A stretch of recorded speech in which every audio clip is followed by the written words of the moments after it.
Hola, buenas tardes. ¿Qué tal, Gustavo? Hola, profe, ¿cómo estás? Bien, bien. Qué bueno. Gracias. Hola ¿Tu Gustavo, tiempo? ¿cómo estás? Hola, hola. ¿Qué tal? ¿Qué tal? ¿Cómo estás, Gustavo? Súper, ¿y tú? Enfermo. Hoy andan muchos bichos, ¿ah? Sí, Sí, me dio una harto. gripe, andaba con fiebre hasta hoy día, así que voy a dejar la Eh, camarita apagada, porque no ando como presentable. no te preocupes. Muchas gracias, ¿ah? Vamos a empezar ya. Quiero darle la bienvenida a, a un nuevo ciclo de charlas de tutores de Derecho Capacitaciones. Quiero darle las gracias a todos los presentes por estar acá. Para nosotros es un honor y un orgullo que podamos realizar estos ciclos. Estamos tratando de hacerlo con la frecuencia de por lo menos una vez al mes. Afortunadamente lo hemos podido cumplir. Ahora tenemos de invitado a, al profesor Hernán Torres. Hernán es abogado asociado del área de propiedad intelectual del Estudio Alessandri, es máster en Derecho de la Empresa de la Universidad de los Andes, eh, es magíster de Derecho y Nuevas Tecnologías en la Universidad de Chile, es licenciado en Ciencias Jurídicas de la Universidad Andrés Bello y tiene un diploma de Estudios Internacionales Avanzados en la Universidad Europea de Madrid en España. Hernán también se desempeñó como fiscal del grupo editorial Penguin Random House y también como vicepresidente de la entidad de gestión colectiva de derechos literarios SADEL. Bueno, lo conozco también, nos hemos hecho amigos en el último tiempo, una gran persona, aparte de ser un gran profesional, y quiero darle las gracias por estar acá y lo queremos escuchar atentamente sobre temas de propiedad intelectual y derecho penal, sobre todo por el tema de la nueva ley de delito económico. Sin más, entonces, dejo a Hernán hablar y Muchas gracias, eso. muchas gracias, Gustavo. En realidad, agradecerte a ti por la invitación, agradecer también por la amistad y agradecer a todos los que están acá presentes que se animan un poco a escuchar este análisis relativo a la propiedad intelectual y la nueva ley de delitos económicos. Yo preparé una presentación, un PowerPoint, entonces te quería pedir, Gustavo, si me puedes habilitar para poder compartir pantalla. Te acabo de habilitar, quedaste como anfitrión. Perfecto. ¿Mm? Hay un tema que quiero comentar. Cuánto dure o no dure va a depender siempre de la dinámica del público. Yo a las 8:30 me tengo que salir porque tengo que dar una clase online en un curso vespertino que tengo en la Universidad Autónoma. Entonces, si de aquí a las 8:30 no hemos terminado, eh, voy a despedirme, nunca tan mal educado, ¿ya? Pero esa sería la razón, porque tengo que cumplir con ese compromiso académico que tenía con anterioridad. Buenísimo. Gracias, Gustavo. Eh, bueno, básicamente quería explicarle un poco todo lo relativo a esta nueva ley de delitos económicos y la vinculación particularmente con los tipos penales que dicen en relación con las normas de propiedad intelectual.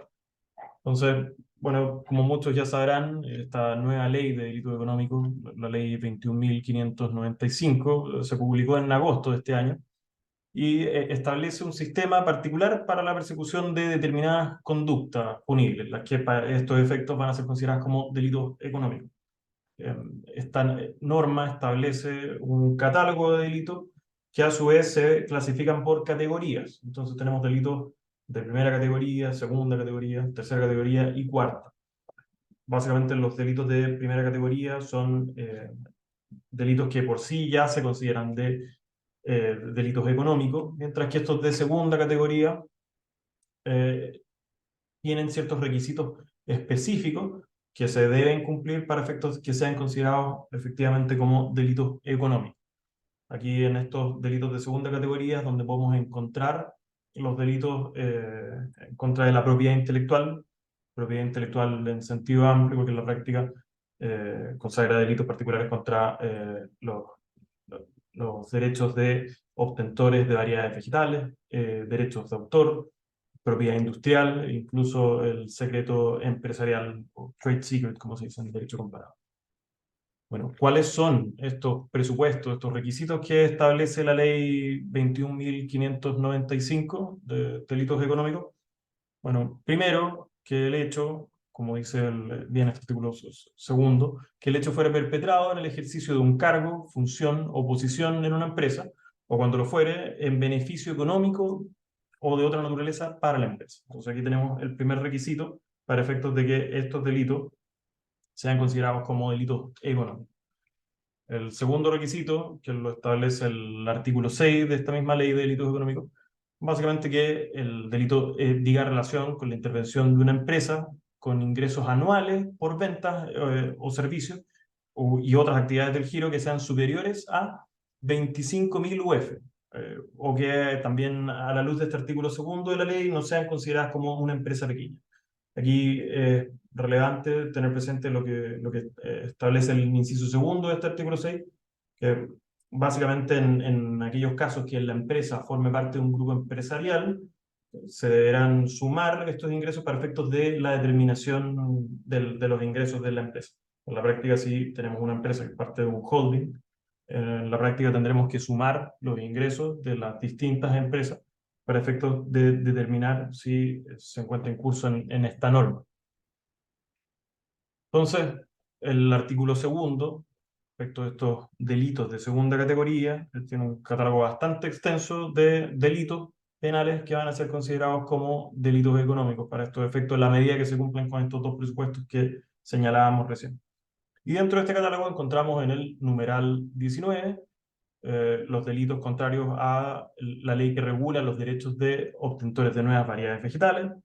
En el numeral 27, una modificación al Código Penal, particularmente de los artículos 284 y siguientes del Código Penal, que dicen relación con la violación de secretos empresariales. Si bien el secreto comercial se encuentra en la práctica regulado en la Ley de Propiedad Industrial, en la Ley 19.039, en la práctica los delitos se encuentran regulados en el Código Penal. Luego el numeral 29, que básicamente establece estos delitos contrarios a la propiedad intelectual o el derecho de autor, como más específicamente se le conoce. Y finalmente el numeral 32, que establece estos delitos contrarios a la propiedad industrial, a la nueva ley en realidad de propiedad industrial que se reformó hace no mucho. Entonces, un poco para explicar estos delitos, básicamente tenemos que entender cuál es el bien jurídico protegido en todas estas disposiciones. Básicamente, explicar qué es la propiedad intelectual, un poco el marco general de regulación de esta materia, que esto nos va a poder ayudar a entender estos tipos penales, que son los que ahora dejaron de ser exclusivamente para las personas naturales y que también pasan a ser delitos económicos. Bueno, en la práctica, la propiedad intelectual se encuentra primeramente consagrada en el artículo 584 del Código Civil, y en la práctica establece que las producciones del talento o del ingenio son una propiedad de sus autores.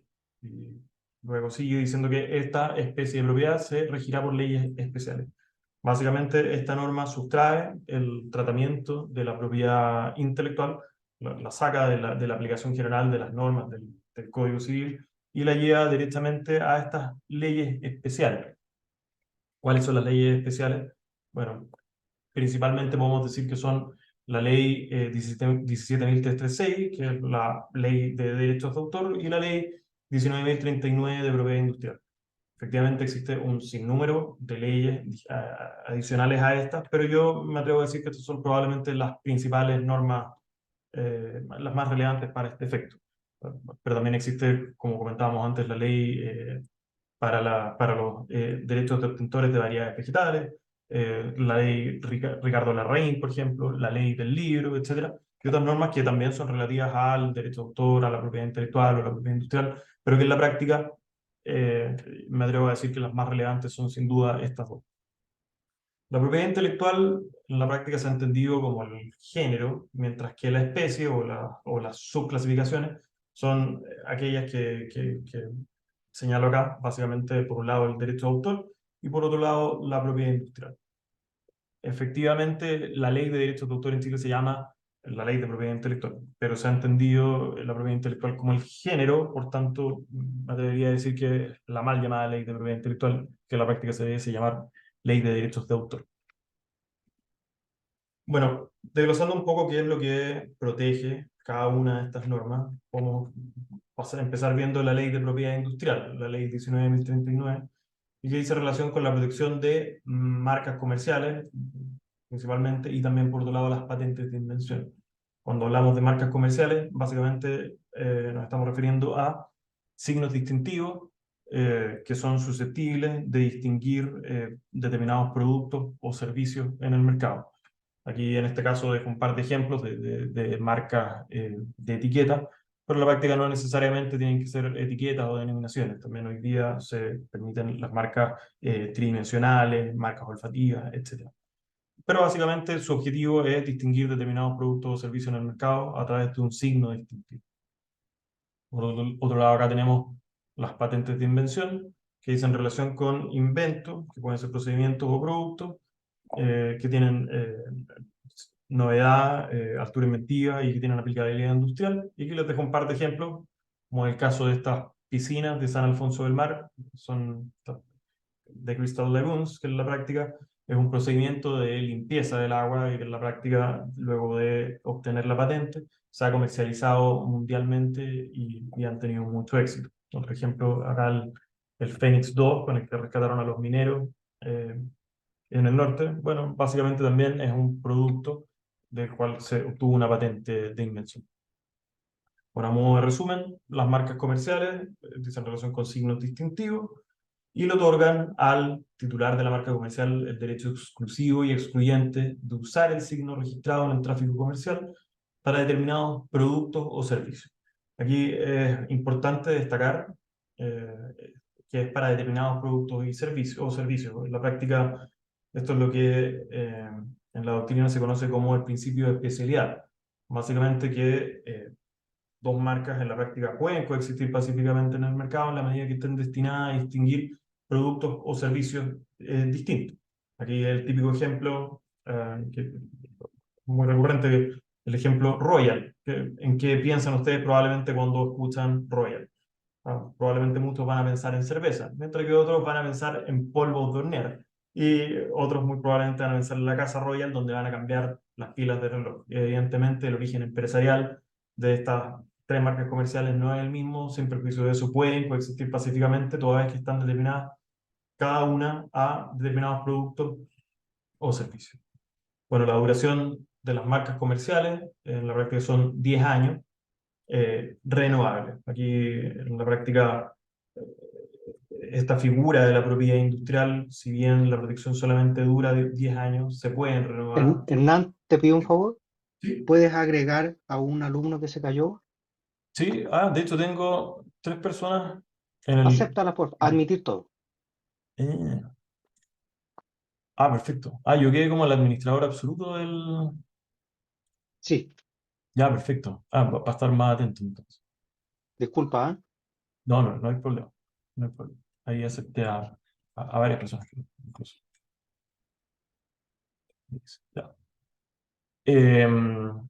Bueno, y por otro lado, las patentes de invención, que como ya les comentaba, dicen relación con inventos, básicamente respecto de productos o procedimientos, y que básicamente son productos o procedimientos que son novedosos, es decir, que en la práctica no existen en el estado de la técnica, que tienen cierto grado de altura inventiva, es decir, que son inventos que no resultan obvios para alguien versado en la materia, y que en la práctica tienen también aplicabilidad industrial, es decir, que reportan un beneficio a determinada industria.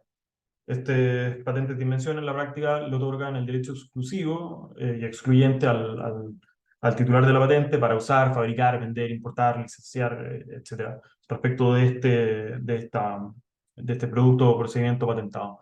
La duración de las patentes es de 20 años desde la solicitud de la patente.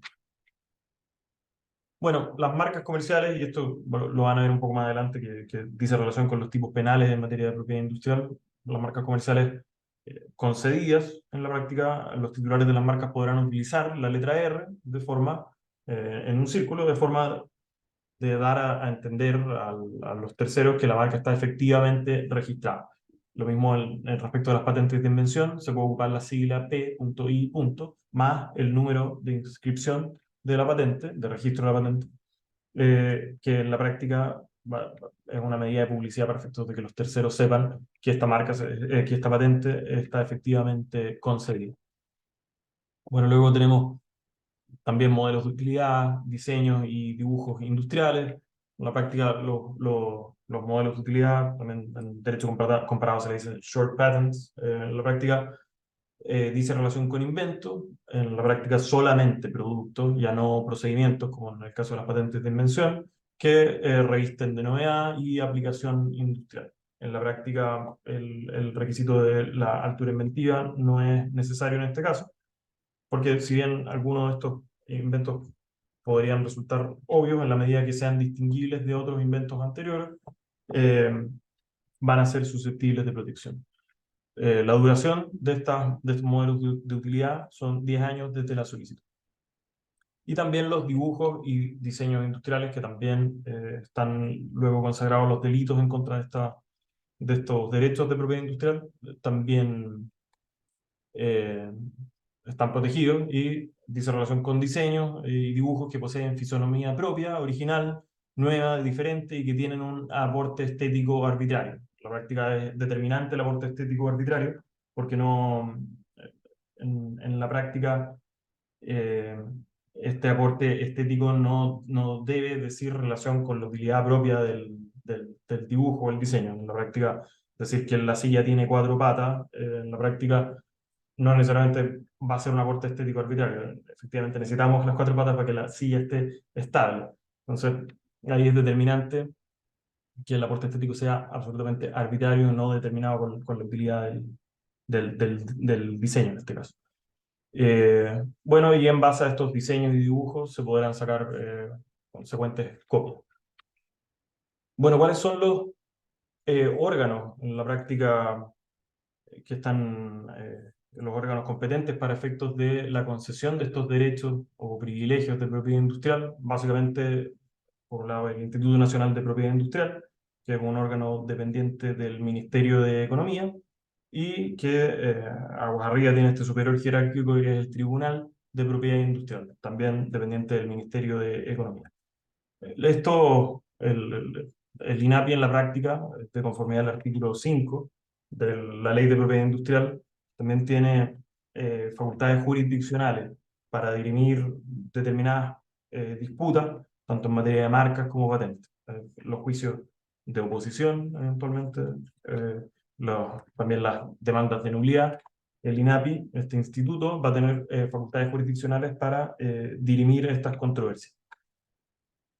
Y bueno, básicamente el trámite de concesión tanto de las marcas como de las patentes suele ser un trámite lato, que en la práctica se inicia por la presentación de una solicitud, ya sea de marca o de patente o de diseño, dibujo, industrial, modelo de utilidad, donde uno presenta una solicitud, luego de presentar la solicitud se hace un trámite formal, análisis de fondo, publicación en el diario oficial, se pagan tasas, etc.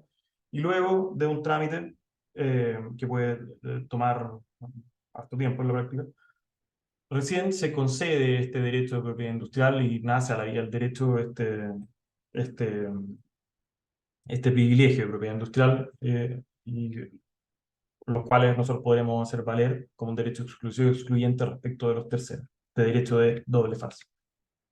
Eso por el lado de la propiedad industrial. Luego, por el lado del derecho de autor o de la propiedad intelectual, que está regulada en la ley 17.336, principalmente en esta norma, porque también, como les comentaba, hay otras normas también relativas a los derechos de autor, dice relación con la protección de obras literarias, artísticas y científicas. Aquí el artículo 3 de la ley establece un catálogo bastante amplio de lo que se entenderá por obra, que en la práctica es lo que está protegido conforme a esta norma, y establece la protección de los libros, las conferencias, las obras dramáticas, la música, las revistas, las pinturas, esculturas, películas, los software, las bases de datos, etc. Y en la práctica, este catálogo que establece el artículo 3 de la Ley de Derecho de Autor es un catálogo que no es numerus clausus, o sea, no es eh, en la práctica otras formas análogas a cualquiera de estas que nombré, en la práctica también van a estar protegidas eventualmente a través del derecho de autor. O sea, no es un catálogo taxativo. Por ejemplo, me han preguntado alguna vez, oye, ¿los juegos de mesa están protegidos a través del derecho de autor? Bueno, en la medida que revistan de cierto grado de originalidad, definitivamente nosotros podríamos sostener que estos juegos de mesa están eventualmente protegidos a través del derecho de autor. O sea, el otro día me tocó jugar, por ejemplo, Dixit, y resulta que tenía un montón de etiquetas con ilustraciones. Bueno, las ilustraciones están protegidas a través del derecho de autor, los manuales, eventualmente como obras literarias, etc. Entonces, es importante tener presente que no es un catálogo de números clausus, en la práctica cualquier obra análoga a cualquiera de estas también va a estar protegida a través del derecho de autor. Aquí una pregunta que generalmente hacen, el software muchas veces los vinculan al mundo de las patentes, y si bien los software pueden ser componentes de una patente y estar protegidos en ese aspecto, en la práctica el software se protege a través del derecho de autor. El software, para los efectos de la ley de propiedad intelectual, no es distinto a una obra literaria. En la práctica lo que se protege es el código fuente, que es este código que los computadores son capaces de leer para efectos de reproducir los programas computacionales en los computadores, que es lo que uno ve. Entonces, la protección en la práctica no es distinta a la de un libro. El software es una obra literaria, tal cual un libro, y por tanto también protegida a través de los derechos de autor. Los presupuestos de protección de los derechos de autor son básicamente dos. El primero es la originalidad. ¿Originalidad en qué? En la forma de expresión. Es decir, que las ideas con alto nivel de abstracción no son posibles de proteger, sino que en la práctica solamente las ideas que se han materializado, es decir, que se han expresado en algo tangible en la práctica. Como dice el profesor Santiago Schuster, lo que se protege es todo aquello que manifiesta su forma de expresión original. Lo relevante acá, lo que se protege no es el fondo, sino que lo que se protege son las formas, o sea, la forma en la que se ha expresado una idea. Y bueno, el segundo presupuesto, que es la temporalidad. Que el derecho de autor, en principio, el periodo de protección del derecho de autor es por toda la vida del autor hasta 70 años después de la muerte del autor. Entonces, en la práctica, perdón, voy a admitir a algunas personas que entraron en la clase.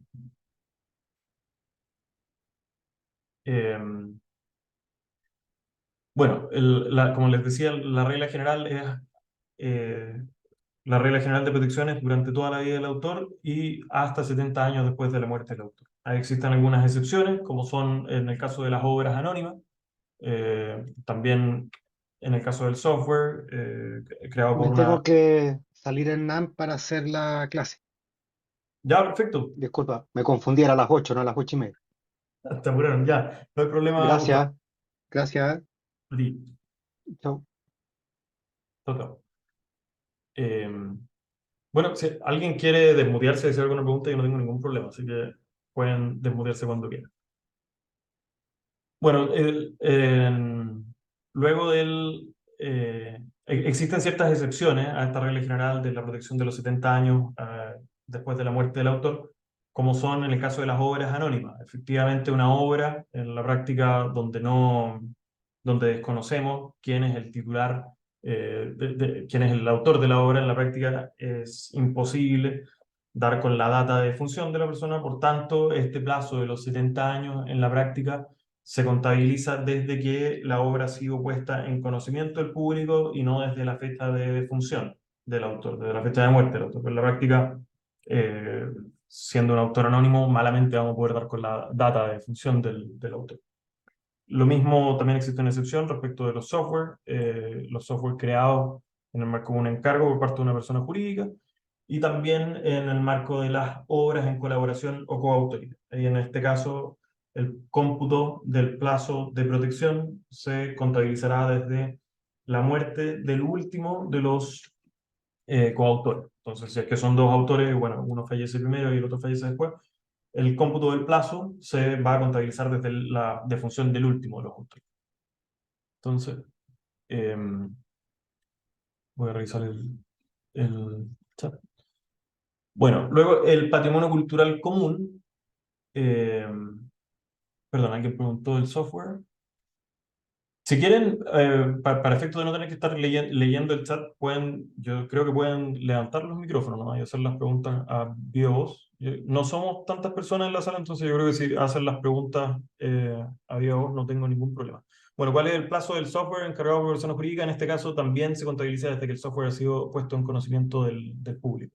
Un poco parecido al caso de la obra del autor anónimo. Pero como les digo, mejor levantar el micrófono y así no tengo que leer el chat. Bueno, una vez que transcurren estos 70 años después de la muerte del autor, en la práctica las obras pasan al dominio público, o como el legislador nacional le puso el nombre de patrimonio cultural común. Bueno, las obras cuyo plazo de protección ya transcurrió, en la práctica van a pasar al patrimonio cultural común y podrán ser utilizadas por cualquiera, siempre que se respete la paternidad y la integridad de la obra. Estos dos elementos son importantes porque eh, se establecen estos derechos de paternidad e integridad como bienes jurídicos protegidos de los delitos que vamos a ver un poco más adelante. Bueno, adicionalmente también pasan al patrimonio cultural común aquellas obras del autor desconocido, incluido el acervo folclórico, por ejemplo, historias como puede ser la historia del Caleuche, la historia de la Pincoya, por ejemplo. Estas son obras del acervo folclórico, por tanto, se entenderán conforme a esta norma pertenecer al patrimonio cultural común o dominio público. También las obras cuyos titulares renunciaron a la protección, las obras de los autores extranjeros que no estén protegidas en Chile, y finalmente las obras expropiadas por el Estado. Las obras se encuentran en patrimonio cultural común y por tanto pueden ser utilizadas por cualquiera sin pedir autorización previa, en la medida que se respete la paternidad y la integridad de la obra. Bueno, ¿de qué forma se adquiere el derecho de autor? Que es sustantivamente distinta a la forma en la que se adquiere la propiedad industrial que comentábamos antes, básicamente por el solo hecho de la creación de la obra. Esto es lo que se ha entendido en doctrina como la protección automática del derecho de autor. Básicamente, el artículo 1 establece que por el solo hecho de la creación ya está protegida a través del derecho de autor. Entonces, básicamente, los dibujos que yo pueda hacer ahora en una hoja de papel o los textos que yo escribo un email en mi computador, per se ya está protegido a través del derecho de autor por el solo hecho de haber creado la obra. Sin perjuicio de esto, la ley en el artículo 8 establece ciertas presunciones de autoría, que son presunciones simplemente legales, es decir, que aceptan prueba en contrario y que me habilitan a esta presunción de autoría. La primera es la inscripción en el Departamento de Derechos Intelectuales. Básicamente, quien conste en la inscripción en el Departamento de Derechos Intelectuales se presumirá ser autor de la obra. Este mismo artículo 8 también establece que se presumirá ser autor aquel que consta en la obra con el nombre estampado en la forma usual. Ahora, ¿cuál es la forma usual?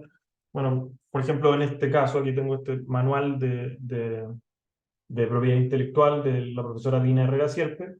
Básicamente, esa es la estampa del nombre usual. Entonces, aquí en este caso, la profesora Dina Herrera Sierpe eh, podría estar amparada en esta presunción simplemente legal de autoría respecto de la obra.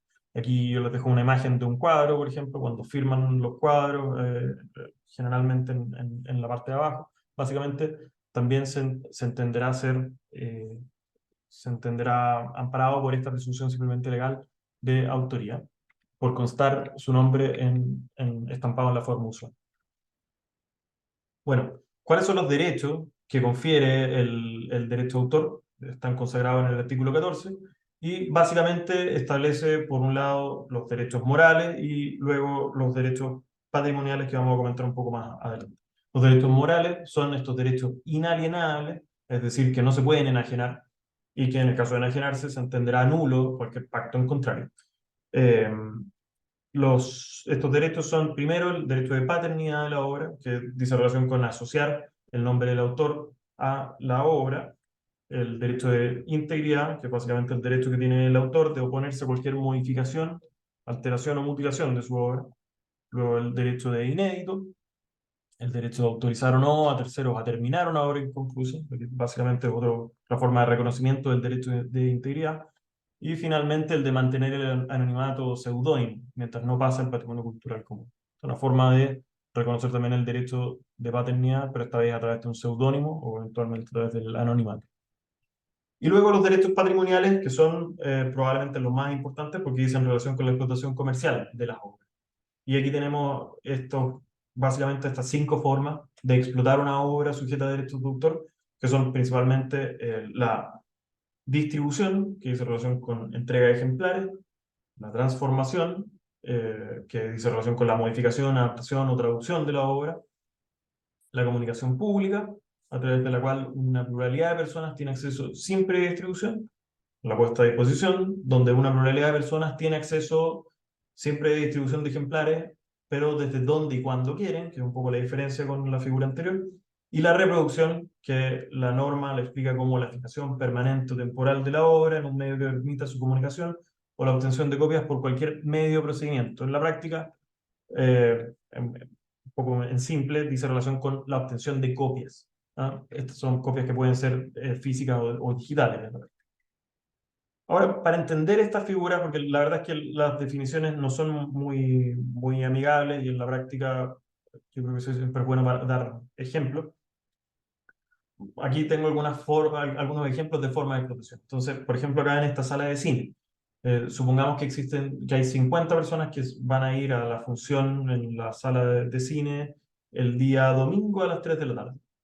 Entonces, ¿qué derecho necesitaría aquí la sala de cine para poder explotar la obra, la película en la práctica, que corresponden sus derechos a la productora audiovisual? En la práctica, bueno, aquí tenemos el catálogo de definiciones, bueno, derecho de distribución, entrega de ejemplares. Efectivamente no, porque uno no va al cine y nadie te entrega un VHS o un DVD o un pendrive con la película. Entonces, ese derecho en la práctica no sería necesario para esta explotación. Bueno, luego tenemos la transformación, modificación, adaptación o traducción. La práctica no, la sala de cine no va a modificar la obra en la práctica. Por tanto, no aplicaría a esta figura. Luego la comunicación pública. Una pluralidad de personas tiene acceso sin previa distribución. Y esa es efectivamente el derecho de explotación que debería requerir esta sala de cine para que 50 personas que asistieron a la función del día domingo puedan efectivamente acceder a esta obra. Entonces, ¿por qué? Porque una pluralidad de personas tiene acceso sin previa distribución. Sin previa distribución porque nadie le entregó un VHS o un DVD donde estuviera la obra, sino que simplemente se sentaron a las 3 de la tarde, pudieron acceder estas 50 personas a la obra sin previa distribución. Otro ejemplo, Spotify. Básicamente en Spotify yo puedo estar en Chile o en Argentina o en Estados Unidos, puedo estar a las 3 de la tarde, a las 4 de la tarde, a las 10 de la noche y acceder a esta canción de Nirvana que tanto me gusta. En la práctica, eso lo puedo hacer desde mi computador, lo puedo hacer desde mi celular, eventualmente, desde mi iPad, desde mi tablet. Entonces, en la práctica, esta es una figura que es distinta a las demás. En la práctica, si vemos la distribución, entrega de ejemplares, en la práctica no existe, no hay ningún ejemplar físico. Eh, Transformación, en la práctica no existe, la canción de Nirvana es tal cual la compusieron ellos. La comunicación pública, la práctica de una pluralidad de personas tiene acceso sin previa distribución. Efectivamente, una pluralidad de personas tiene acceso sin previa distribución, pero falta algo más, que es la puesta a disposición, donde una pluralidad de personas tiene acceso donde y cuando quieren, sin previa distribución. Entonces, esta sería la figura, la puesta a disposición. Lo mismo ocurre con Netflix. ¿Ah? Yo puedo entrar a Netflix desde mi celular, desde la tele de un amigo, a cualquier hora, desde cualquier país, probablemente desde cualquier país, y en la práctica poder acceder a estas películas sin previa distribución. Aquí, por ejemplo, está donde vendían los CDs antiguamente, como en la feria del disco, etcétera. Ahí se me cayó el carnet quizás. Pero en la práctica, aquí habría un ejercicio de distribución, porque efectivamente existe una entrega de ejemplares. Entonces, esta es la forma de explotación que estaría aplicándose en este caso. No hace una transformación, ni una comunicación pública, ni una puesta a disposición, ni reproducción, porque no se están obteniendo copias. Efectivamente, se obtuvieron copias en algún momento, pero cuando ya están en la tienda, lo que estamos hablando de esta explotación del derecho de distribución, de entrega de ejemplares a los usuarios, al público. Bueno, aquí básicamente tenemos muchas copias de un libro, que estamos hablando acá del derecho de reproducción, en la práctica a través de la obtención de copias. Aquí con esta imagen, básicamente, ¿qué es lo que quiero describir con este payaso asesino con IT? Sí, Javier, ¿puedes levantar el micrófono o tengo que Sí, levantarlo yo? Ah, profe, una consulta. sí. En el caso de Spotify, si un DJ, por ejemplo, quisiera reproducir una canción en una fiesta, en ese caso tendría que pagar por derechos de autor. Sí, definitivamente. O sea, tendría que necesariamente requerir necesitaría requerir una licencia para efectos de poder explotar esas obras, porque son obras sujetas a derechos de autor. Perfecto. Las licencias de Spotify en la práctica no te permiten poder hacer utilizaciones de ese tipo. O sea, por ejemplo, hacer un concierto en la práctica Vale. bueno, con una canción de Spotify en la práctica no se puede. Gracias, profe. Gracias a ti, Javier, por la pregunta. Profe, una pregunta. ¿Sí? ¿Qué tal, bien? Respecto del ejemplo anterior, la sala de cine, ¿cambian algo que la película, por ejemplo, que se vaya a ver esté doblada al castellano y el idioma original sea en inglés, por ejemplo? Claro, sí, o sea, efectivamente, en todos los ejemplos que he dado, Catalina, efectivamente podrían existir más ejercicios. O sea, hay, como dices tú, Bien. ok, en el doblaje, ya hubo igual también un- una explotación a través de la traducción, en el caso que hubiese un doblaje efectivo. En este de Spotify, por ejemplo, en la práctica yo entiendo, yo no me manejo tanto técnicamente cómo funciona Spotify, pero efectivamente yo puedo descargar las canciones también. En la práctica yo me he ido de viaje en avión donde no tengo señal de celular y en la práctica aparentemente las descargué. Al haber hecho yo una descarga, yo ya presumo que existe una explotación de reproducción porque saqué una copia. Entonces, en la práctica, sí, efectivamente, probablemente en todos los ejemplos que he dado hay más de una forma de explotación. Sin perjuicio de lo que yo quiero acá es ilustrar un poco como la forma de explotación por antonomasia que aplica en cada uno de estos casos. Eh, entonces, un poco ahí vamos a ir viendo los ejemplos, pero efectivamente también podría haber un ejercicio de transformación en el caso de un doblaje o una traducción. Así que es correcto eso, Catalina. Ya, gracias, profe. A ti, Mauricio, Profesor, buenas tardes. buenas. Mi pregunta es la siguiente. ¿Es necesario algún ánimos especial a la hora de reproducir estas obras? Por ejemplo, un ánimo lucrativo o un ánimo comercial para que se pueda aplicar esta ley o cualquier tipo de reproducción o cualquier tipo o bueno, cualquiera de esas conductas acarrea los efectos jurídicos? Un poco más adelante vamos a ver los tipos penales y en la práctica hay algunos tipos penales que efectivamente requieren este elemento subjetivo que es el ánimo de lucro o el fin comercial, creo que dicen los tipos. Vamos a ver los artículos un poco más adelante. Pero en la práctica, si nos vamos un poco al aspecto civil, en la práctica no requiere, o sea, la infracción de la norma de propiedad intelectual en la práctica no requiere que tenga una finalidad de lucro o una finalidad comercial para encontrarnos incursos en una infracción a la ley de propiedad intelectual de derechos de autor, porque en la práctica aquí es culpa contra legalidad, o sea, en la práctica estás infringiendo los derechos de autor, por tanto, eventualmente te tocará indemnizar.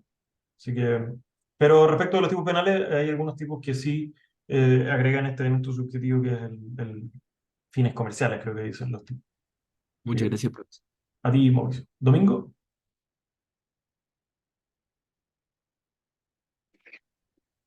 Hola, ¿qué tal? no soy Domingo, Ah, soy Marcia, pero ¿qué tal, Marcia? hola, hola a todos.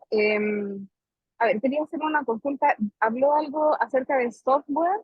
Sí, em, quería hacer una consulta respecto a eso. Por Sí. ejemplo, en una empresa, un empleado le cede un software a la empresa o modifica el que ya tenía, que es de uso interno, que tiene, por ejemplo, control de archivos, flujos de dinero, etcétera. Y ese empleado se va de la empresa y quiere desinstalar el software. ¿Es suyo o es de la empresa, entendiendo que utiliza todos los logos y todo lo que es referente a la imagen de la empresa? Mira, aquí bueno, esto no intentaba hacer una clase de propiedad intelectual ni derecho de autor, pero básicamente el artículo 8 de la ley de derechos de autor establece una excepción a la regla general del derecho de autor. La regla general en el derecho de autor es que sus autores son los titulares de los derechos de la obra, pero en el Ajá. caso del software, aquí hay una excepción y básicamente la ley dice que tratándose de programas computacionales, serán titulares del derecho de autor respectivo las personas naturales o jurídicas cuyos dependientes en el desempeño de sus funciones laborales los hubiesen producido, salvo estipulación escrita en contrario. Entonces, acá tenemos la excepción a la regla general, que en la práctica se presume que el titular, o sea, que el titular del software que ha sido realizado en encargo va a ser quien encargó el software. O sea, en el caso de esto, como tú dices, en el desempeño de sus funciones laborales. O sea, si yo, trabajador, programé un software para mi empleador, en la práctica, se va a presumir que el titular de los derechos es la empresa que encarga, la empresa, el empleador. Entonces, ok, si yo luego renuncio a la empresa y me quiero ir y digo, este es mi software porque yo lo que es, ok, me tocará a mí un poco como trabajador acreditarlo, básicamente acreditar la estipulación en contrario que habla la norma. Entonces, en principio, si nada dice el contrato de trabajo o nada dice el encargo particular de que yo voy a mantener mis derechos de titularidad, el software en la práctica, la titularidad le correspondería a la empresa. Pero eso es una excepción a la regla general del derecho de autor. Eso solo aplica en el software. Y hay otras figuras también, pero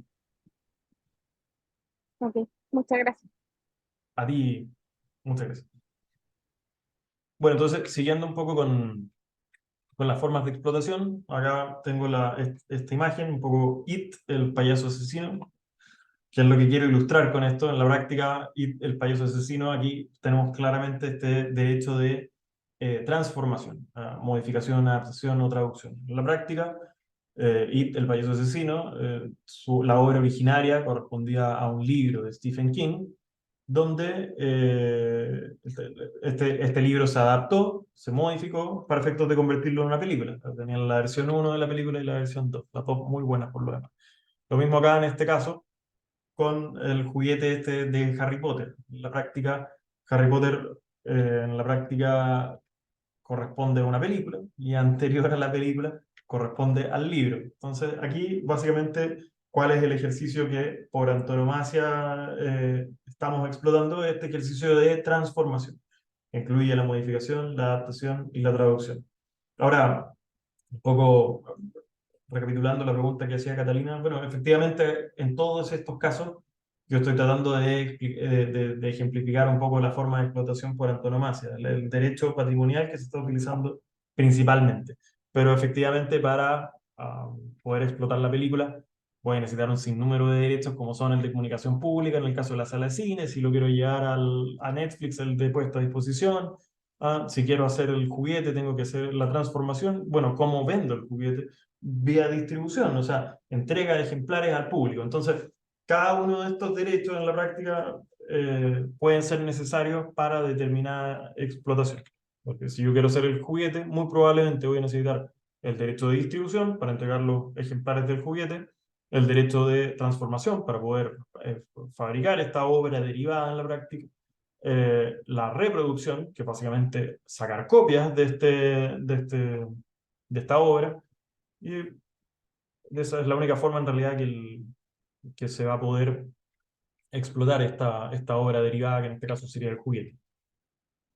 Bueno, más presunciones que nos otorga la ley de derechos de autor, básicamente que está en el artículo 72 bis de la ley, que es la utilización de la letra C, esta famosa letra C del copyright. que, bueno, básicamente el uso de esta letra C establece una presunción también simplemente legal de titularidad de un derecho de autor. Básicamente, aquel que conste su nombre y la fecha de publicación junto a la letra C se presumirá ser titular de un derecho de autor. Luego, lo mismo aplica respecto de los fonogramas, que son estas fijaciones de sonido, que en la medida que se utiliza la letra P, también se va a presumir la titularidad de los derechos de autor de estos fonogramas, de los derechos conexos entre ellos. Bueno, el derecho de autor que nos otorga este derecho de doble faz, el derecho exclusivo y excluyente. Básicamente, que nadie podrá utilizar públicamente una obra del dominio privado sin haber obtenido la autorización expresa del titular del derecho. Es decir, este derecho tiene un aspecto negativo y un aspecto positivo. El aspecto positivo es que el autor o el titular del derecho va a estar facultado para utilizar y explotar comercialmente esta obra. Mientras que también tiene un aspecto negativo, en virtud del cual va a poder evitar que terceros utilicen esta obra sin su autorización expresa, destaco expresa. Y bueno, la infracción de lo dispuesto de este artículo hará incurrir a los responsables de las sanciones civiles y penales correspondientes. Y aquí básicamente vamos a avanzar a estos delitos económicos. Entonces, bueno, el artículo 2 de la Ley de Delitos Económicos dice que en su numeral 29, que los artículos 79, 79 bis y siguientes de la Ley de Propiedad Intelectual van a ser considerados delitos económicos para los efectos de esta ley, como estos delitos de segunda categoría. Y básicamente los tipos penales que los vamos a analizar acá un poco, acá en adelante. Bueno, primero, el artículo 79 establece que comete falta o delito contra la propiedad intelectual el que, sin estar expresamente facultado para ello, utilice obras del dominio ajeno, protegidas por esta ley, inéditas o publicadas, en cualquiera de las formas o por cualquiera de los medios establecidos en el artículo 18. Aquí, bueno, la norma establece que que en este sentido el sujeto activo pasa a ser cualquier persona, sin que sea necesario que la persona que comete el delito tenga una calidad especial para la comisión de este ilícito. Ahora, efectivamente, para que nos encontremos en la figura de los delitos económicos, sí va a ser necesario cumplir con los requisitos que establecen estos delitos de segunda categoría, que es básicamente lo que les comentaba, que el hecho sea perpetrado en el ejercicio de un cargo, de una función o posición en una empresa, y que también fuera en beneficio económico o de otra naturaleza para una empresa. También lo mismo, que diga relación con una empresa que tenga ingresos anuales por venta o por servicio de más de 25.000 UF anuales en la práctica. Bueno, luego sigue el tipo diciendo que sin estar expresamente facultado para ello. Aquí básicamente estamos frente a esta hipótesis de la antijuricidad del delito. Básicamente, si es que esta conducta estuviera expresamente autorizada, ya no existiría la antijuricidad del delito, por tanto no existiría el delito. Y bueno, luego dice, facultado para ello, utilice obras del dominio ajeno protegidos por esta ley. Básicamente las obras son aquellas que les comentaba al principio, que dice relación con el catálogo del artículo 3 de la ley 17.336, donde se establece cuáles son las obras que en la práctica se encuentran protegidas a través de los derechos de autor. Bueno, de las formas o por cualquiera de los medios establecidos en el artículo 18. Entonces aquí básicamente tenemos una ley penal en blanco, porque el verbo rector se encuentra en otra norma, básicamente en el artículo 18. El artículo 18 son todas estas formas de explotación que estuvimos comentando antes, básicamente el derecho de distribución, puesta a disposición, comunicación pública, transformación, etc. Básicamente son esos los que se encuentran referidos en el artículo 18. Entonces, estos vendrían a ser los verbos rectores en este tipo penal. Bueno, es el de la letra A. Luego el de la letra B, que establece que el que sin estar expresamente facultado para ello, utilice las interpretaciones, producciones y emisiones protegidas de los titulares de los derechos conexos, con cualquiera de los fines o con cualquiera de los medios establecidos en el título segundo. Bueno, aquí básicamente el sujeto activo del delito es lo mismo que en el caso anterior, y que, de nuevo, sin estar expresamente facultado, que hace relación a esta antijuridicidad del delito. Bueno, dice relación con los derechos conexos. ¿Cuáles son los derechos conexos? Básicamente estos derechos que tienen los artistas, intérpretes o ejecutantes. Y luego, nuevamente, tenemos acá una ley penal en blanco, porque hace referencia a otra norma, cuando dice por cualquiera de los medios establecidos en el título segundo de la ley de propiedad intelectual. Básicamente son las formas de explotación que son de los derechos conexos, que en la práctica son bastante similares a esas que explicamos hace poco respecto de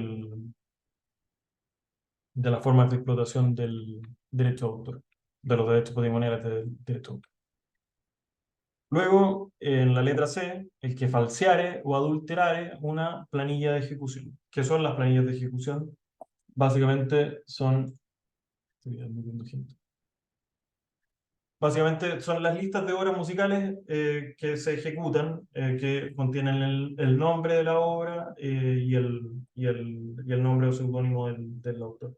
En la práctica, las planillas de ejecución son estos listados de obras que están ejecutando determinadas empresas para posteriormente poder liquidar las regalías a las entidades de gestión colectivas respectivas. Acá, por ejemplo, no sé si alguien ha escuchado de la SCD, que es la Sociedad del Derecho de Autor. En la práctica, ellos gestionan colectivamente los derechos musicales y de esa forma existen ciertas empresas, como las empresas de entretenimiento, por ejemplo, que conforme el artículo 100 de la ley, tienen la obligación legal de confeccionar planillas de ejecución para efectos de poder luego liquidar estas regalías. Entonces, en la práctica, aquí se sanciona al que falsifica o adultera una planilla de ejecución. Obviamente, para poder ser sujeto activo de este tipo de delito, en la práctica vamos a tener que estar obligados a la confección de planillas de ejecución, ya sea por la vía legal o por la vía convencional, o sea, a través de un contrato. Eventualmente nos hayamos obligado a la confección de estas planillas de ejecución. Bueno, luego también el que falseare datos en las rendiciones de cuentas, ¿a qué se refiere el artículo 50? ¿A qué se refiere el artículo 50? Básicamente es el contrato de edición. El contrato de edición de libros, por el cual el editor contrata con un autor, por el cual el autor le va a entregar una obra al editor para efectos de que éste la distribuya, la imprima, saque un sinnúmero de copias para luego venderlas al público. En la práctica, el editor, conforme al artículo 50, se compromete a retribuir y pagar al autor un porcentaje de las ventas de estos libros. Entonces, por ejemplo, si yo soy editor de este libro en la práctica y yo salgo a vender este libro a 10.000 pesos en la calle, en la práctica, conforme al artículo 50, el editor se obliga a pagar un 10% del producto de la venta al público al autor. Entonces, si el libro cuesta 10.000 pesos, en la práctica el editor se compromete a pagar 1.000 pesos de cada venta al autor.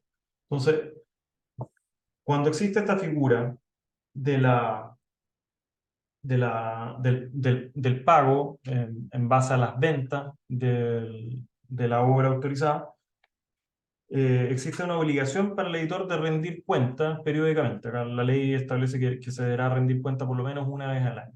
Y tiene que ser una rendición de cuenta documentada y completa. Aquí en la práctica, eh,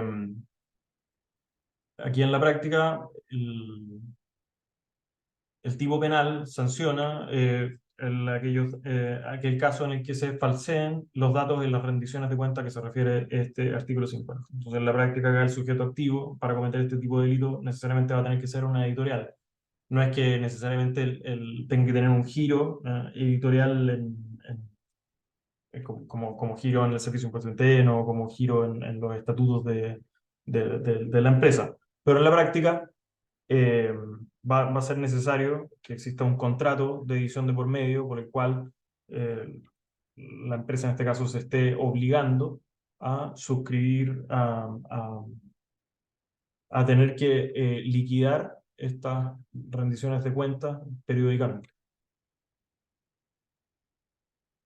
Bueno, luego el artículo 79, donde comete falta o delito contra la propiedad intelectual, el que careciendo de autorización del titular de los derechos o de la ley, cobrare derechos u otorgase licencias respecto de obras o interpretaciones o ejecuciones o fonogramas que se encontraren protegidos.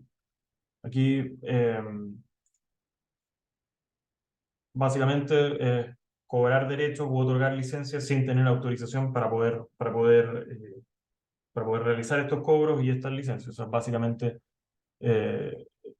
está sancionando a aquel que otorgue derechos, autorizaciones, licencias en la práctica sin estar facultado por la ley o por un contrato para ello.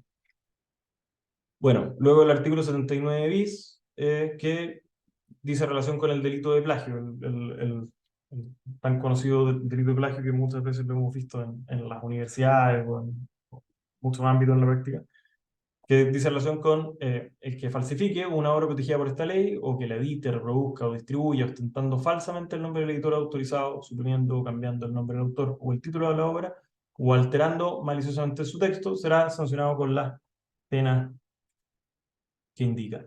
Aquí, básicamente, en el delito de plagio, lo que el bien jurídico protegido, que a diferencia de los casos anteriores que veíamos, ya no son los derechos patrimoniales del derecho de autor, sino que en la práctica son los derechos morales. Básicamente, acá en el primer caso, el derecho moral de paternidad, a través de suprimir o cambiar el nombre del autor. Aquí se discute un poco la figura del editor, porque mucha doctrina sostiene que en la práctica los editores no son titulares de un derecho moral de paternidad respecto a la obra, porque en la práctica el editor es en algunos casos cesionario o incluso licenciatario de una obra, y en la práctica, por tanto, no tiene este derecho moral de paternidad, toda vez que es un derecho inalienable, es decir, que no se puede enajenar y que será nulo todo pacto en contrario. Sin perjuicio de eso, el tipo penal lo establece, es bastante discutible, pero en la práctica la finalidad de este tipo penal es que se protege el bien jurídico protegido es el derecho moral de paternidad en este primer caso. En el segundo caso, que dice relación con suprimir, alterar o cambiar maliciosamente el título de la obra o su texto, ahí hace referencia al derecho moral de integridad de la obra, básicamente para efectos de evitar las mutilaciones, modificaciones no autorizadas por parte de los titulares de los derechos, en este caso del autor de la obra. Entonces, a diferencia de los Profesor, casos... ¿Sí?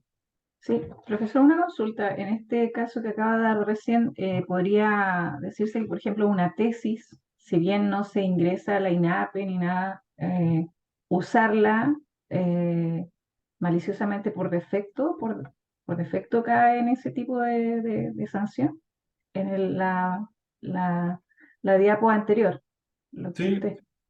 mira, en la práctica hay dos cosas. O sea, lo que tú decías en la práctica una tesis, efectivamente aquí aplica lo que es la protección automática en materia de derechos de autor. O sea, que por el solo hecho de la creación de la obra en la práctica, tu tesis ya está protegida a través del derecho de autor.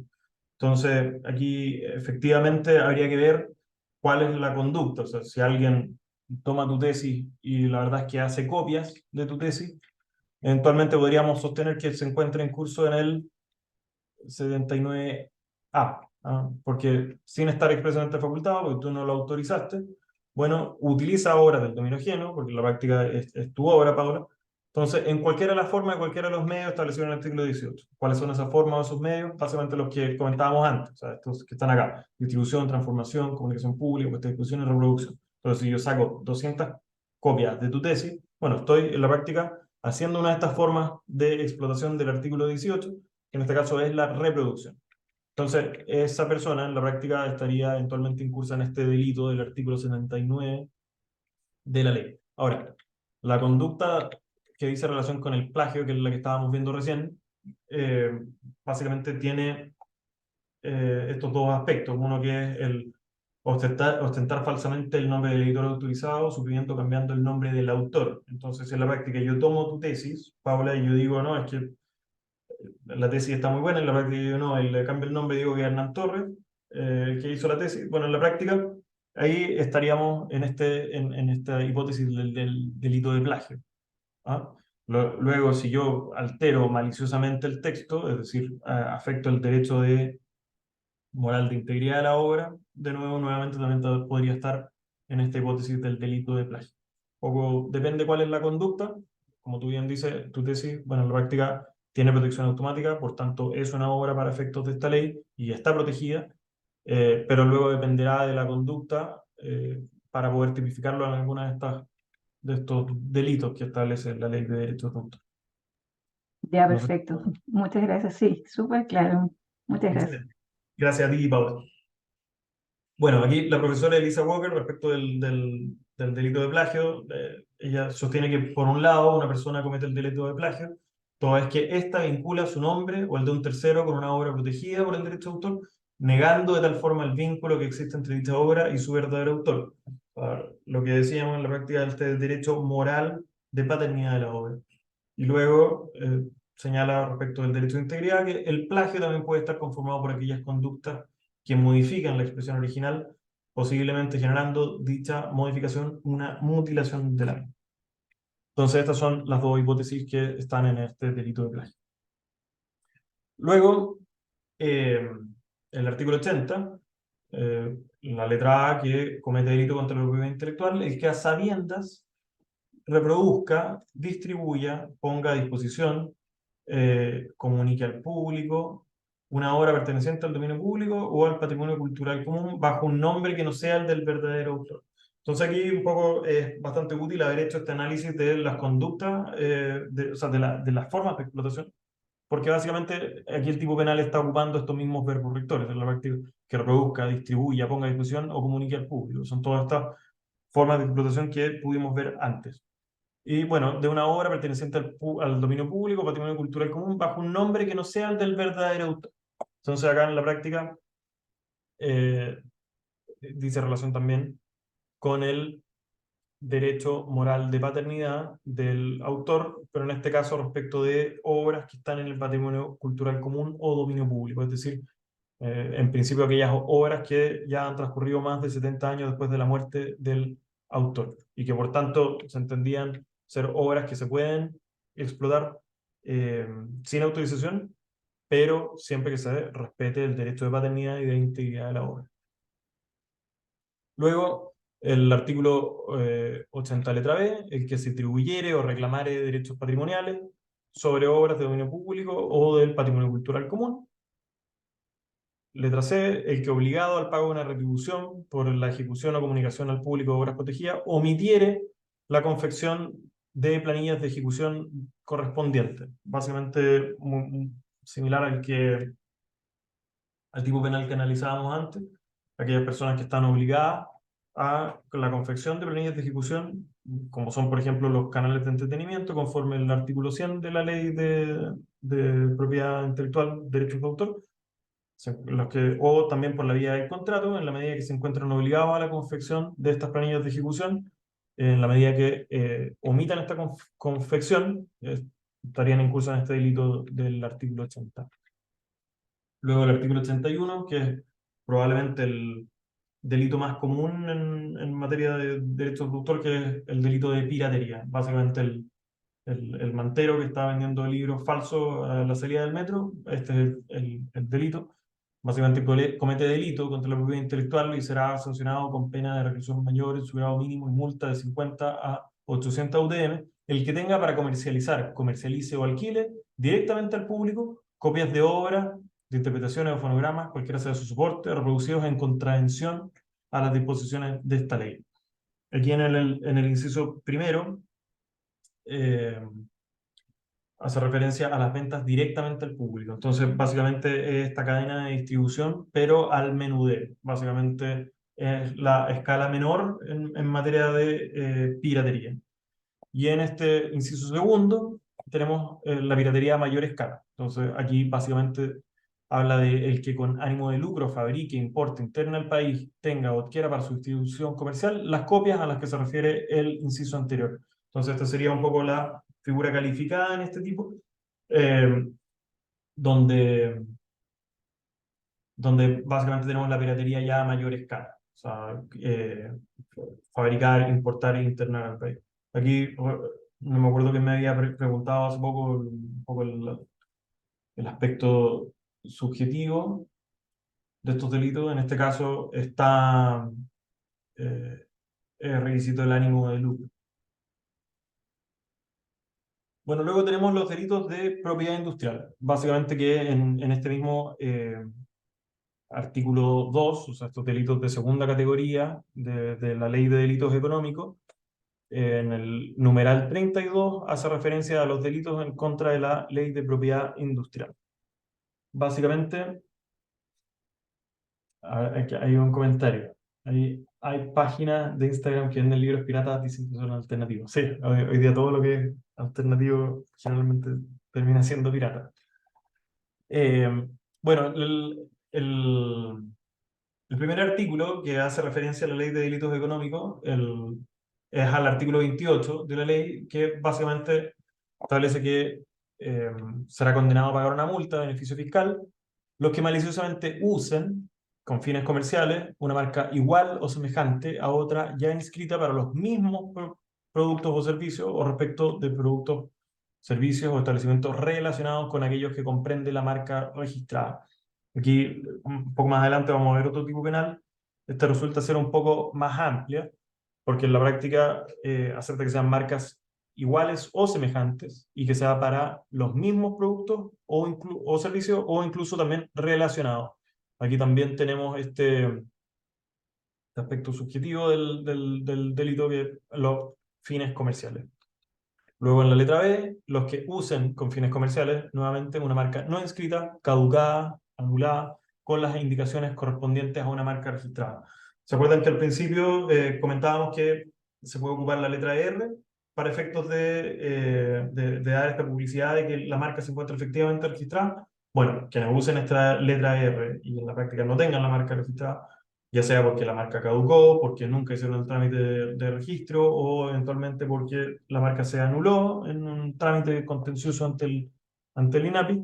Bueno, se encontrarán incurso en este delito en la medida que utilicen esta letra R o MR sin que esté efectivamente registrada.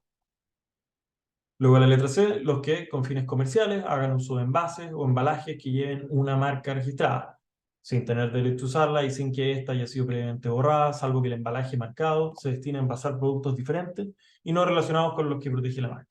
Aquí obviamente la parte final del artículo ayuda bastante, porque efectivamente si me cambio de casa y tomo una caja que viene con una marca, pero resulta que la uso para dejar mis libros, por ejemplo, en la medida que la marca de la caja no sea lo mismo que está adentro, eh, no estaríamos incluso en el delito. Bueno, además del elemento subjetivo de los fines comerciales, etc.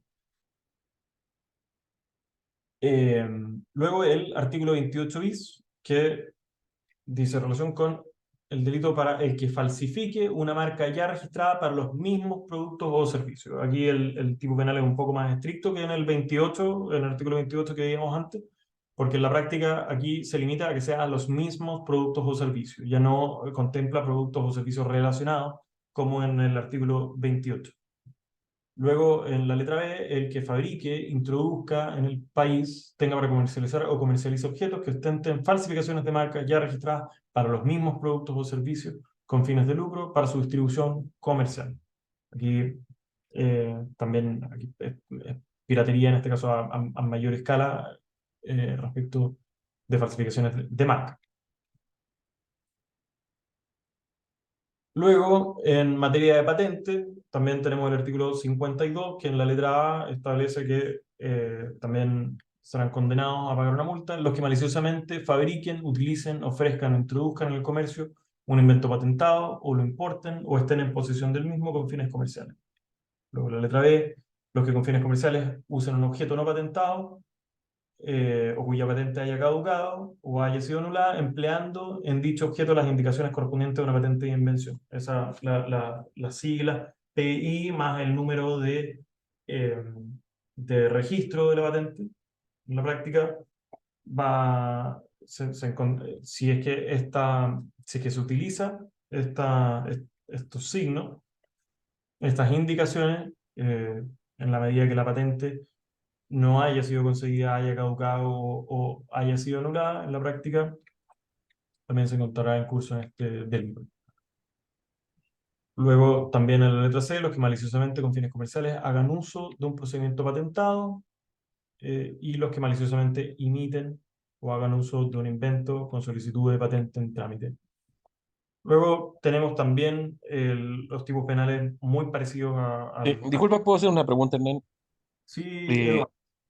Todas las referencias eran comerciales, fines comerciales, pero en la última que hiciste en el tipo anterior, ¿Ya? creo que no alcancé a leer que fuera comercial, sino que bastaba que la categoría de malicioso.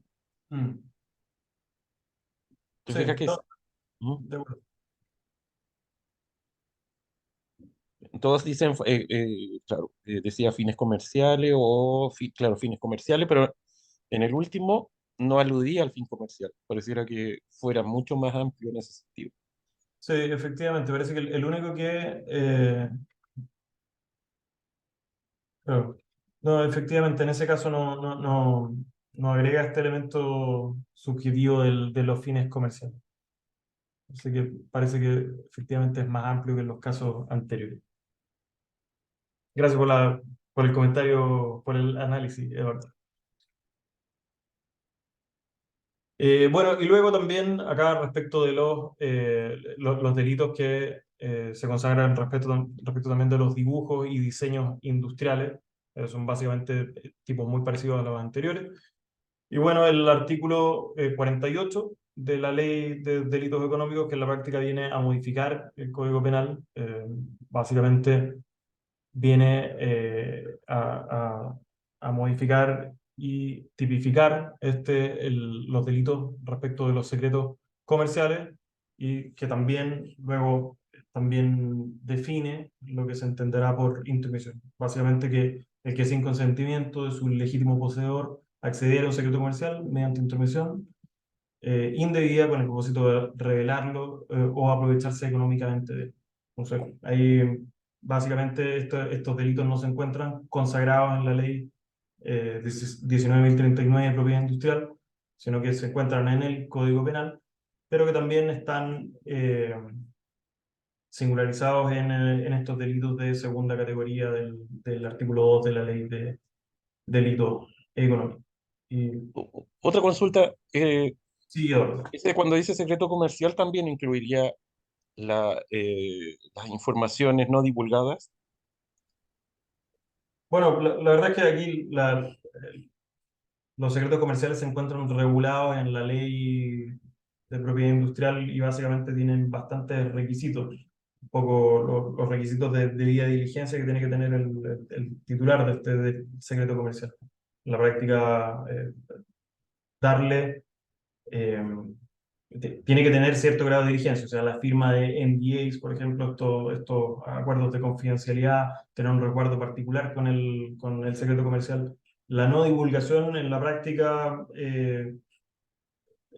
requeriría en este caso, para configurarse el secreto comercial, que se hayan tomado ciertos grados de diligencia o resguardos, firmas de acuerdos de confidencialidad, que la información no esté disponible para cualquiera. O sea, por ejemplo, si yo dejé un paper en mi escritorio en la práctica y pasan 50 personas al día al lado de mi escritorio, claro, yo no podría decir que había un secreto comercial respecto del documento que yo dejé en mi escritorio, porque en la práctica no, yo nunca tomé la debida diligencia para poder sostener que existía un secreto comercial respecto de esta información. Ahora, sin perjuicio de eso, yo no había divulgado esa información.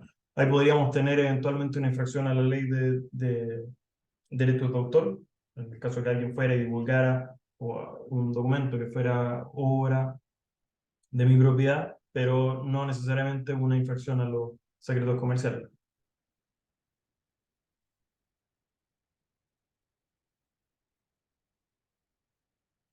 No sé si eso responde tu consulta, Eduardo. Sí, estaba pensando en los productos así como más elaborados, tipo Coca-Cola o cosas así que de repente no tienen datos no divulgados o cosas así. Ah, no, definitivamente, definitivamente. Pero en esos casos, claro, efectivamente existe un secreto comercial. Existen las medidas que han tomado los titulares de estos secretos comerciales para efectos de darle una efectiva confidencialidad a esta información. Y ahí existe un secreto comercial y en la medida que existan estas conductas típicas también van a existir los delitos respecto de esta información en la medida que sean divulgadas. Gracias, Eduardo. ¿Y cómo te fue en tu clase, Gustavo? Hola, más o menos, porque me había traspapeleado con la hora. Pensaba que la clase era a las 8:30 y era 10 para las 8. Entonces tuve media horita nomás para hacer lo que quería hacer en una hora. Pero bueno, Llegaste cosas del tarde. fútbol, cosas del fútbol. Gracias por preguntar. Eh, bueno, yo básicamente eso era un poco lo que les quería explicar en relación a los delitos de propiedad intelectual que están a lo que hace referencia la ley de delitos económicos. Básicamente estos delitos contra los secretos empresariales, contra el derecho de autor y contra la propiedad industrial, también respecto a las variedades digitales. Entonces, Mauricio, ¿Ya? ¿sí? Quisiera preguntar sobre un caso de Spotify. Considerando, bueno, todo lo que expuso, en Spotify es fácil encontrar audiolibros, incluso audiolibros que son muy recientes. Por ejemplo, uno busca Byung-Chun Han, el filósofo, y uno puede encontrar libros sobre, o sea, audiolibros que él ha escrito. En este caso, Spotify, como la empresa que soporta estos audiolibros, estaría incurriendo dentro de un delito de propiedad intelectual. Yo no entiendo muy bien cómo funciona la empresa de Spotify. Me imagino que las reproducciones, como generan dinero, o sea, se monetizan, quizás ese dinero no va destinado a quien sube el audiolibro, sino que a quien tiene los derechos de autor. Yo la verdad, esa era mi duda y me imagino que por ahí puede tener algún tipo de respuesta. Pero no, Eso. en la práctica yo para poder subir algún contenido a Spotify, en la práctica en los términos y condiciones de Spotify, se encuentra implícita o sea, se encuentra expresamente en la práctica una autorización no licencia, que eso se suscribe a través de aceptar los términos y condiciones de Spotify. Entonces, básicamente a través de esto yo estoy autorizando a Spotify a hacer estas explotaciones, como comentábamos, de puesta a disposición del contenido eh, a favor de los usuarios y a favor de Spotify. Entonces, eh, todo esto a cambio de una remuneración. Esta remuneración va a ser los pagos que eventualmente, periódicamente, Spotify le haga a los titulares de los derechos de las obras que se estén explotando, o de fonogramas en este caso, eventualmente. Entonces, en la práctica, Spotify no está cometiendo un delito ni una infracción civil respecto de los derechos conexos o derechos de autor de las obras que, que suenan a través de esta aplicación, porque quien subió el contenido ya entregó una autorización o licencia expresa a favor de la aplicación. Y me imagino que ese es el mismo caso en los audiolibros. Muchas gracias, profesor. Gracias a ti, Mauricio. Erika. Hola, ¿qué tal? ¿Cómo estás?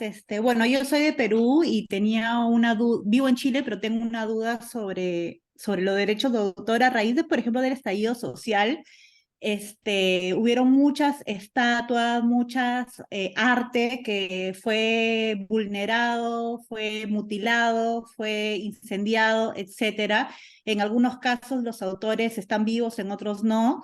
Quisiera saber si tú sabes si se han, o sea, no solamente por el tema ya sea de vandalismo, qué sé yo, pero por el tema de derechos de autor, si ha habido alguna querella al respecto, porque sería muy interesante. Yo no lo he visto y no sé si tú tienes información sobre eso.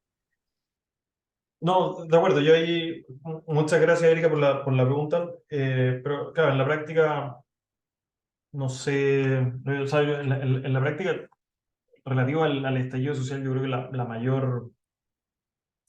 la mayor discusión que he escuchado respecto muchas veces de los murales o de los grafitis que se hicieron, grafitis, o sea, murales un poco más elaborados y de los que después muchas veces terminaban a veces como en los logos en una polera y muchos discutían si efectivamente estas explotaciones de estos grafitis o estas obras de arte que se hicieron muchas veces en el marco de este estallido social estaban o no protegidas a través del derecho de autor. Ahora, el daño patrimonial, efectivamente en las protestas, en las marchas y todo esto, los desmanes que hubo en el periodo, eh, yo estimo que que no están tan vinculadas a lo que es el derecho de autor, si bien tiene relación con todo este aspecto patrimonial, en la práctica no con el derecho de autor o el copyright, porque en la práctica no existiría una forma de explotación. O sea, efectivamente acá en un libro, el libro es una obra sujeta a derechos de autor,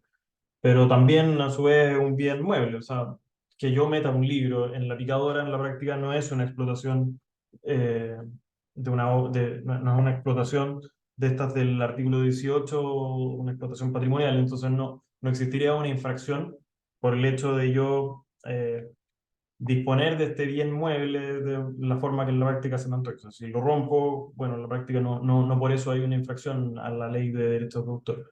Las infracciones existirían en la medida que yo ejecute explotaciones que dicen relación con el derecho de autor. Entonces, si yo este libro lo meto en la fotocopiadora y saco 200 ejemplares y se lo empiezo a regalar a mi amigo, bueno, ahí hay una infracción a la ley de propiedad intelectual porque estoy realizando una explotación de aquellas que están enmarcadas en la ley.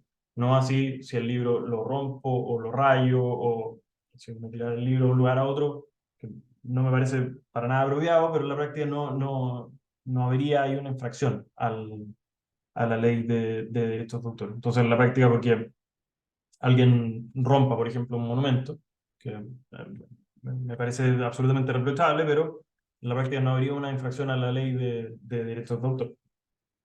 No sé si eso responde a tu pregunta, Eric. Sí, pero me queda la duda. No estoy de Sí, acuerdo. bueno, pero yo creo que va por otro lado, no tanto por el mundo de la propiedad intelectual. Gracias, Erika. Gracias. Victoria, Hola, buenas. Tengo una consulta respecto al caso que recién pusieron de Spotify.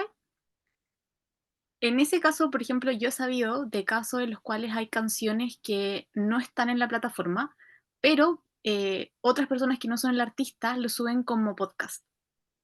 Es ya. decir, claro, en ese caso, en la respuesta que tuviste, como que Spotify da por hecho que la persona que sube el contenido es el autor. Pero Claro. en estos casos en los cuales no es el autor o no tiene los derechos, ¿sobre quién cae la responsabilidad? ¿O Spotify es el responsable por la difusión o recaen solamente sobre la persona que subió el contenido? Bueno, en la práctica yo creo que habría que hacer un análisis un poco más profundo del caso. Ahora, yo, eh, yo so- habría que verlo también desde una perspectiva civil o de una perspectiva penal. En la práctica, si yo lo veo desde una perspectiva civil, bueno, Spotify en la práctica va a tener necesariamente un contrato, que es la autorización, los terms and conditions que suscribió la persona que subió el contenido. Ahora, efectivamente, esta persona que subió el contenido y que en la práctica no tenía los derechos, dijo ser quien en la práctica no era, bueno, estaría cometiendo este delito que veíamos a propósito de los derechos de autor,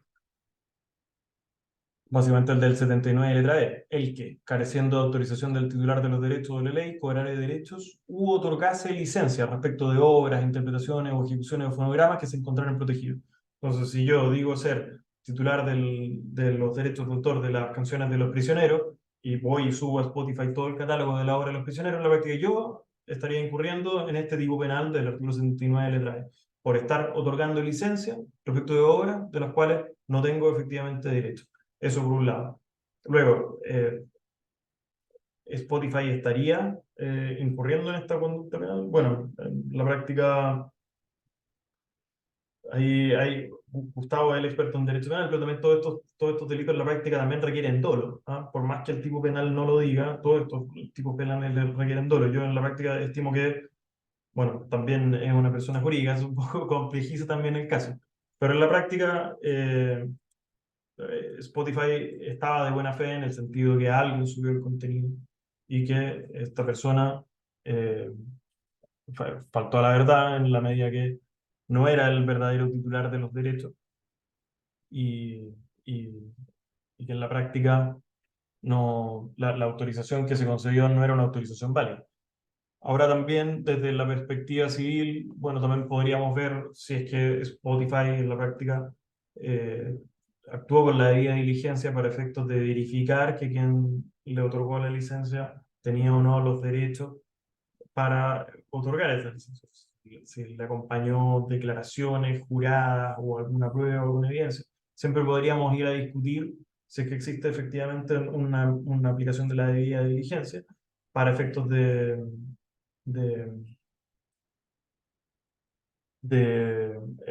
para el momento en el que se pidieron las autorizaciones respectivas para efectos de esta puesta a disposición de contenido.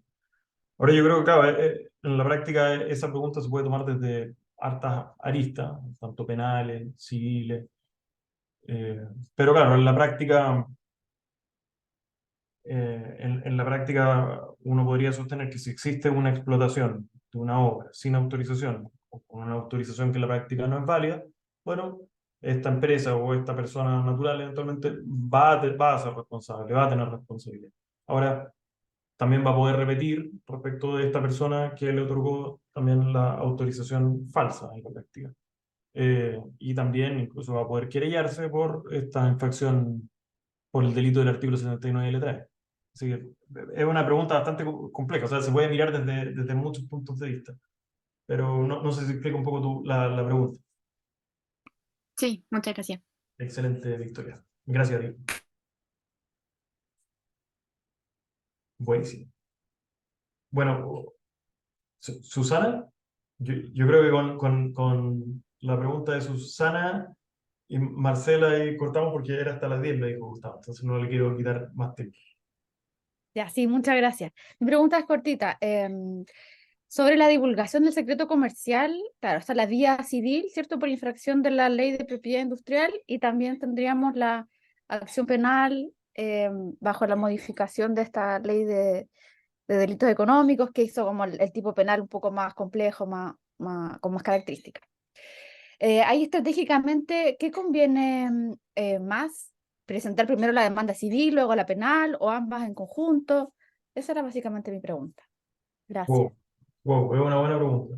No, a ver, no sabría bien cómo. Yo, poco, yo muchas veces encuentro de mal gusto partir con una querella penal, pero hay mucha gente que a veces recomienda eso porque básicamente cuando uno presenta la querella y se inicia la investigación por parte del Ministerio Público, ayuda mucho a la obtención de pruebas. Entonces, lo que por la vía civil yo para poder recabar la prueba voy a tener que presentar medidas prejudiciales de exhibición de documentos, que va a ser mucho más complejo, que los apercibimientos son en la práctica, bueno, que no puede hacer valer los documentos luego en juicio. Creo que quizás a veces la acción civil puede ser un poco menos disuasiva.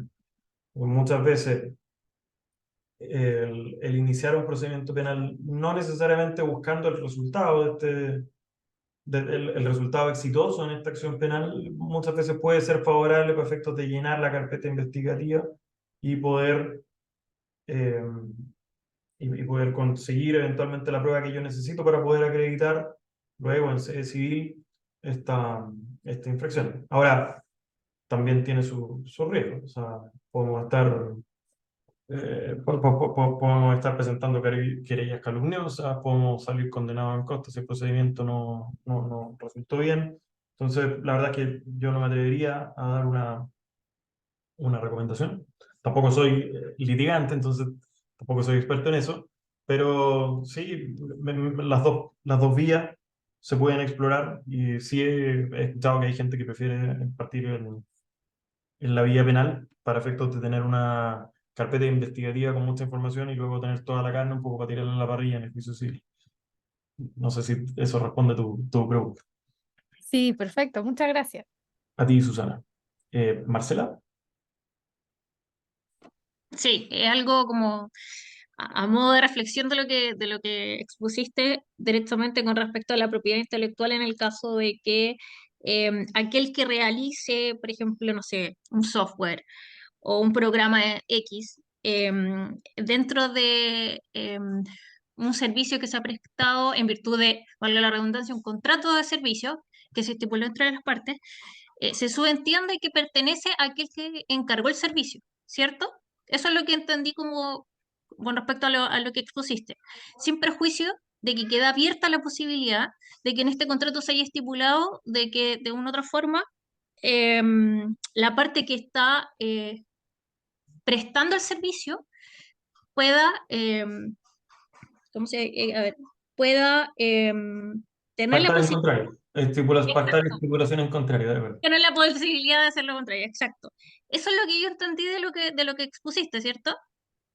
Sí, lo único que quisiera un poco especificar es que, claro, que en la práctica es en el marco de funciones laborales, y destaco la palabra laboral. Por eso en la práctica no bastaría en este caso con un contrato honorario en la práctica, sino que, porque la norma dice, tratándose de programas computacionales, serán ¿Ya? titulares del derecho de autor respectivo las personas naturales o jurídicas cuyos dependientes, destaco dependiente y un poco, yo no soy laboralista, pero son términos de la legislación laboral, en el desempeño de sus funciones laborales, destaco laboral de nuevo, lo hubiesen producido, salvo estipulación escrita en contrario. Entonces, básicamente sería la hipótesis de que yo soy programador de software, muy computín, tengo mi contrato de trabajo supongamos, Google, y bueno, en una de las cláusulas de mi contrato de trabajo decimos que se entenderá que la propiedad intelectual de los software que yo desarrolle son míos, ¿ah? Entonces, en ese caso nos encontraríamos en esta hipótesis de la estipulación en contrario, estipulación Ya, escrita pero en en el contrario. caso, por ejemplo, de que exista un contrato de prestación de servicio y es que es estipulado que en el contrato de este trabajador que realiza estos servicios como tal para la empresa que ha sido contratada para aquello, sean Ujú. propias de la misma empresa. Ahí yo me detengo directamente en el contrato de prestación de servicio entre ambas empresas, la que presta, por ejemplo, el software y la que contrata el software. ¿A Bueno, quién pertenece? esta es la hipótesis del inciso final del artículo 8. Dice, respecto de programas computacionales producidos por encargo de un tercero, ahí estamos en esta hipótesis del contrato de prestación de servicios, Ya, se perfecto. reputarán cedidos, ¿ya? Ahora, claro, esto es una sesión, en la práctica, una sesión que opera por el solo Ministerio de la Ley. A este, entonces se le enteran cedidos a este los derechos de su autor, salvo estipulación escrita en contrario. Ya, Entonces ahí ahí está tenemos la abierta la hipótesis posibilidad. del encargo, Ya, claro. ya, perfecto. El Ya, esa era artículo mi 8, duda. inciso segundo y tercero son los que estuvimos leyendo. Ya, muchas gracias. Gracias a ti, Marcelo.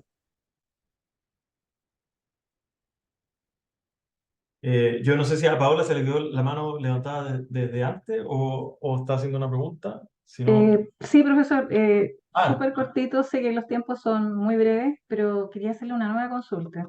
ujú. ¿Qué pasa si teniendo una marca registrada en INAPI, la temática de esa marca es posible registrarla? Me refiero, por ejemplo, tengo un emprendimiento de una tienda de cumpleaños y tengo ya inscrita la marca en INAPI los 10 años y todo, pero la temática del local o del emprendimiento es más innovadora en el sentido de que, por ejemplo, la caja es una caja de regalos, las repisas, en vez de ser repisas, son, por ejemplo, un globo, no sé, todo relativo a cumpleaños. Ese sello es aconsejable, es lógico, tiene sentido registrarlo en conjunto con la marca o no. Mira, en la práctica, la ley de derechos de autor dice que básicamente los derechos. El artículo 89 dice, los derechos otorgados por esta ley a los titulares de derechos de autor y conexos no afectan la protección que les sea reconocida por la ley de propiedad industrial, ¿ah? Entonces, eso lo dice la ley de derechos de autor. Y la ley de propiedad industrial tiene una disposición parecida, un poco diciendo que los derechos de propiedad industrial no obstan de los derechos de autor que pueden recaer. Entonces, en la práctica, para efectos de tener una protección a través de la propiedad intelectual efectiva, de lo que yo estoy haciendo, que un poco esto que estás explicando tú ocurre en muchas empresas. Facebook. Supongamos Facebook. Facebook ok, tiene registrada la marca Facebook, tiene registrada la F con el logo azul, pero también tiene registrado probablemente el software, es decir, el código fuente, que es el que lee el computador, que es el que lee para efectos de que salga toda la aplicación con estas mismas características, ¿ah? Con la columna con fotografía. Yo ya no tengo Facebook, pero me acuerdo en mi época tenía una columna con fotografías al medio, un chat acá abajo a la derecha. En la práctica todo eso es un software y eso está protegido a través de los derechos de autor. Pero existen un montón de formas de propiedad intelectual que podemos utilizar para proteger distintas aristas de nuestro negocio. Entonces tú dices, bueno, que resulta que en este emprendimiento los muebles tienen forma de globo. Bueno, en la medida que estos muebles con forma de globo se van a poder proteger eventualmente a través del derecho de autor, se pueden proteger también a través de un diseño industrial, estos que decíamos que tienen un aporte estético arbitrario, se van a poder eventualmente registrar en el INAPI como un diseño industrial. Entonces, suma y sigue. En la práctica tendríamos que analizar la totalidad de tu negocio para ver qué formas de protección de la propiedad intelectual van a poder recaer sobre cada uno de estos elementos que componen en la práctica tu negocio. La marca es una de ellas, pero eh, si tienes un invento, por ejemplo, pues se va a poder proteger a través de las patentes. Si tienes un manual, se va a poder proteger a través del derecho de autor, del derecho de autor respecto a las obras literarias. Si tienes un software, suma y sigue, van a haber distintas formas de protección que van a recaer específicamente sobre alguna de estas creaciones.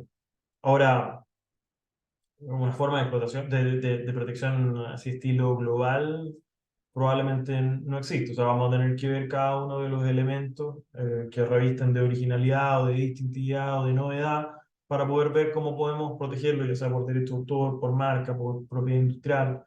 Habrán variedades vegetales, suma y sigue, que son las distintas figuras, los secretos comerciales, que son las distintas figuras que las normas de propiedad intelectual en Chile nos otorgan para efectos de proteger nuestras creaciones, las creaciones del talento y del ingenio, como dice el Código Civil. No sé si eso Perfecto. responde a tu pregunta. Vale, Ah, Paula. sí, por supuesto que sí, así que muchas gracias por la respuesta y por el tiempo. Gracias a ti, Paula. Bien, entonces, no sé, Gustavo, yo creo que ya estamos. Suficiente. No, pero muchas gracias. ¿Eh? Qué bueno eh, yo creo que este ha sido el tema que ha despertado más interrogantes en el público. ¿Sí? Así que sí, te felicito. Muchísimas gracias. Muchas gracias, No, de Gustavo. verdad, sí. Nuevamente darle las gracias a, a todos por escucharnos y querer participar de nuestras actividades. Yo ya les vamos a anunciar a través de redes sociales en qué va a consistir la próxima. ¿Mm? Encantado como siempre y muy agradecido por su preferencia. Y Buenísimo. gracias, Oye, Hernán. Yo, Muchas yo gracias. también ¿Mm? te quiero agradecer, Gustavo, por la invitación. La verdad es que a mí, cuando quieran, invítenme a estas cosas. A mí me gusta mucho hablar de la propiedad intelectual. No solo trabajo en ello, sino que además lo que me apasiona. Así que cuando quieran, me invitan a esta charla. Y darte las gracias, Gustavo, por haberme dado la oportunidad de poder comentar estos temas acá en, en, Encantado. en este espacio. Perdón. Javier quiere decir algo. Sí, profe, una consulta. Primero que todo, agradecer por el curso, estuvo muy bueno. Y lo otro, el tema de la certificación, ¿cómo va a ser, profe? Mándenle un WhatsApp al coordinador de nuestra empresa de capacitaciones. Voy a dejar Sí, por favor.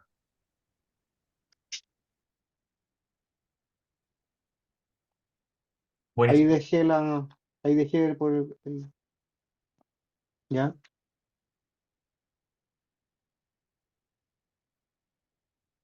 Vale. Muy buenas Excelente. noches, muchas gracias. ¿Eh? Muchas gracias. Hasta luego. Chao, Gracias, chao. que Hasta estén bien. luego. Buenas noches. Buenas Muchas noches, hasta gracias. Chao, luego. gracias. Que tengan buenas noches. Gracias. Igualmente, gracias. Buenas noches, muy bueno el curso.